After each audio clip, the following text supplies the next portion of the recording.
வனாந்தரத்தின் அற்புதங்களை கண்ட இஸ்ரவேலர்கள் இப்போது ஒரு மாபெரும் வரலாற்று நிகழ்வின் வாசலில் நின்றார்கள். அது சீனாய் மலை. அந்த மலை முழுவதும் புகையினால் நிறைந்திருந்தது. எங்கும் இடி முழக்கங்களும் மின்னல்களும் தென்பட்டன. வானமே அதிரும்படி எக்காள சத்தம் முழங்கியது. ஏன் இந்த பயங்கரம்? எதற்காக தேவன் ஒரு மலையையே அதிர செய்தார்?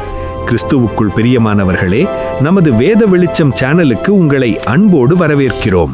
மனித குலத்தின் நீதிக்கும் ஒழுக்கத்திற்கும் அடித்தளமாக அமைந்த அந்த 10 கட்டளைகள் மோசேயிடம் எப்படி வழங்கப்பட்டது? அந்த மர்மமான மலை உச்சியில் நடந்தது என்ன?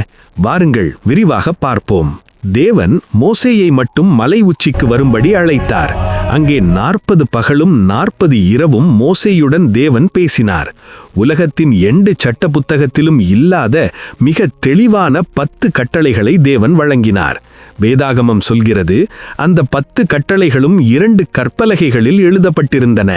ஆச்சரியம் என்னவென்றால், அதை எழுதியது மனிதன் அல்ல, தேவனுடைய விரலினால் அந்த பாறைகளில் அவை செதுக்கப்பட்டிருந்தன. உன்னை அடிமைத்தனத்திலிருந்து மீட்டெடுத்த உன் தேவனாகிய கர்த்தர் நானே என்ற அதிகாரத்தோடு அந்த சட்டங்கள் தொடங்கின. பொய் சொல்லாதே, களவு செய்யாதே, உன் தகப்பனையும் தாயையும் கனம் பண்ணு என மனித வாழ்வின் புனிதத்தை அந்த சட்டங்கள் உரக்கச் சொன்னன. ஆனால் மலைக்கு கீழே ஒரு விபரீதம் நடந்தது. மோசே திரும்பி வர தாமதமானதால் ஜனங்கள் பொறுமை இழந்தார்கள்.